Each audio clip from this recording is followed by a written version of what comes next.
समय की बात है जब एक छोटे से गांव में रहता था एक किसान धर्मपाल नामक। धर्मपाल खेती बाड़ी करके खुद फसल उगाता था। उसके पास कुछ पशु भी थे, जैसे मुर्गी, सूअर, बकरा और एक बड़ी सी गाय जिसको वो बहुत ज्यादा पसंद करता था।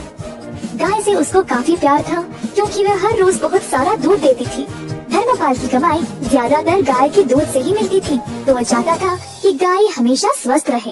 एक दिन जब धर्मपाल खेत में काम कर रहा था, उसका बेटा रोते हुए उसके पास आया। पापू पापू जल्दी आइए। क्या हुआ बेटा? गैया बीमार हो गई, शायद जमीन पर पड़ी है और अजीब आवाजें निकाल रही है, दूध भी नहीं दे रही है। किसान और उसका बेटा तुरंत घर की ओर गए तो देखा कि गैया बहुत कमजोर लग रही थी। जब दूध निकालने की कोशिश की तो दूध भी नहीं निकला। किसान बहुत ही परेशान हो गया। अगर यह दूध नहीं देगी तो मैं क्या करूँगा? बिना दूध के ये तो बेकार है मेरे लिए। हर बार इसके लिए दवाई और देख रेख करने का समय नहीं है मेरे पास। कुछ न कुछ करके इससे छुटकारा ही पाना पड़ेगा। किसान को लगा कि अब गाय ठीक नहीं हो पाएगी, तो उसको खड़ा करके वन की ओर चलाते गया। गाय ने बहुत दूध दिया और अब वो उसके लिए बेकार हो चुकी थी। जंगल के भीतर पहुंचने के बाद किसान ने गाय को खुला छोड़ दिया और वहाँ से चला गया। बेचारी गैया अकेले और असहाय खड़ी रही। थोड़ी देर बाद गाय जंगल से डरने लगी और वहाँ से निकलने का रास्ता ढूंढने लगी। अपनी हिम्मत जुटाकर चलने लगी। बहुत देर बाद आखिरकार वह खुली जगह पर पहुँच गई, पर उसको पता ही नहीं था कि वह कहाँ आ गई।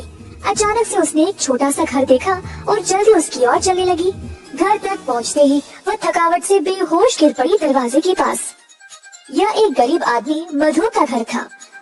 सुबह सवेरे मधु बाहर आया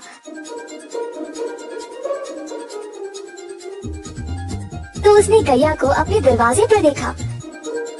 गैया बहुत बीमार लग रही थी और मधु को उसकी यह हालत देखकर बहुत दुख हुआ।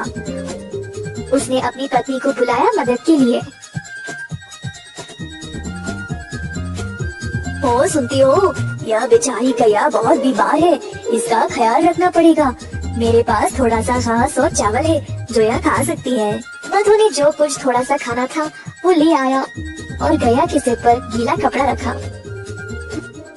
मधु और उसकी पत्नी ने बहुत दिनों तक गैया का ख्याल रखा और धीरे धीरे गैया की हालत बेहतर होने लगी। जल्द गाय अपने आप चलने लगी। मधु गैया से बातें करता था, रोज उसको खिलाते हुए। गैया को भी मधु से बहुत लगाव हो गया। एक दिन जब मधु घर के बाहर सफाई कर रहा था, गैया उसके सामने आ गई। अपना पैर जमीन पर पटका और मजबूती से खड़ी हो गई। पहले मधु को समझ नहीं आया, फिर उसको लगा कि शायद वो दूध देना चाहती है। मधु ने एक मटका लाया और गाय से दूध निकालने लगा। इतना सारा दूध देखकर मधु खुशी से झूम उठा। जल्दी वह अपनी पत्नी को दिखाया। देखो क्या हुआ आज, गौ माता ने दूध दिया है। हम इसको बेचकर अच्छा पैसा कमा सकते हैं। ये तो कमाल हो गया जी, प्रभु ने हमारी प्रार्थना सुन ली। ठीक है, आप जल्दी बाजार जाइए और इसको बेचकर पैसे ले आइए। आज रात हम घर पे दावत करेंगे। तो मधु गया बाजार और दूध बेचकर अच्छा पैसा कमाया।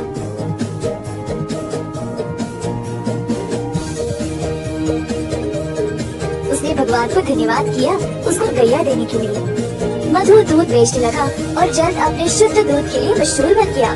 गाँव वालों को अब केवल उसी का दूध चाहिए था, जिसके लिए अच्छी रकम भी दिया करते थे। इस बात की खबर धर्मपाल तक पहुंच गई। मेरी गैया को चुराने की हिम्मत कैसे हुई इसकी? और अब वह अच्छे पैसे कमा रहा है। मैं अभी जाकर उसको वापस लूंगा, वो तो मेरी गाय है। धर्मपाल गया मधु के घर। मैंने सुना मेरी गैया तुम्हारे पास है और तुम उसका दूध बेच रहे हो। ये तुम्हारी नहीं है, दे दो मुझे वापस। यह सच नहीं है, गाय बहुत बीमार थी और मरने वाली थी। तुमने इसका ख्याल नहीं रखा और मैंने इसको ठीक किया है। यह मेरी है, तुम गाय को वापस नहीं ले सकते। मैं चुपचाप नहीं बैठने वाला, ग्राम प्रधान के पास जाकर उनसे बात करूंगा। अब वही फैसला करेंगे। तो दोनों आदमी ग्राम प्रधान के पास जाकर अपनी समस्या सुनाई। तो यह है तुम लोगों की समस्या, यह तो बहुत आसान है, मैं हल कर दूंगा, चिंता न करो। धर्मपाल को लगा अब वह जीत ही गया। उसको पता था कि वही गाय का असली मालिक है, तो बस उसी का नाम सुनने का इंतजार करता खड़ा रहा। तुम दोनों गाय के दाएं और बाएं खड़े हो जाओ। तो दोनों इसी प्रकार गाय के आजू बाजू में खड़े हो गए। कुछ देर तक सब चुपचाप थे। अचानक से गाय अपनी जगह से हिली और मधु के पास आकर खड़ी हो गई। अतः ग्राम प्रधान ने यह निर्णय लिया कि गाय मधु की ही है, क्योंकि उसी ने उसको प्यार दिया और उसको अच्छे से ख्याल रखा।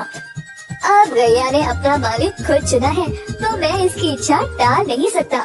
मधु, ले जाओ अपनी गाय को। मधु बहुत खुश हो गया और गैया को अपने घर ले चला। धर्मपाल निराश होकर पछताने लगा कि उसने गैया को पहले जाने ही क्यों दिया था। इस कहानी से हम यह सीखते हैं कि कठिन समय में अपने वरदान को ऐसे ही जाने ना दे। आपके पास जो है उसको हमेशा महत्व दे।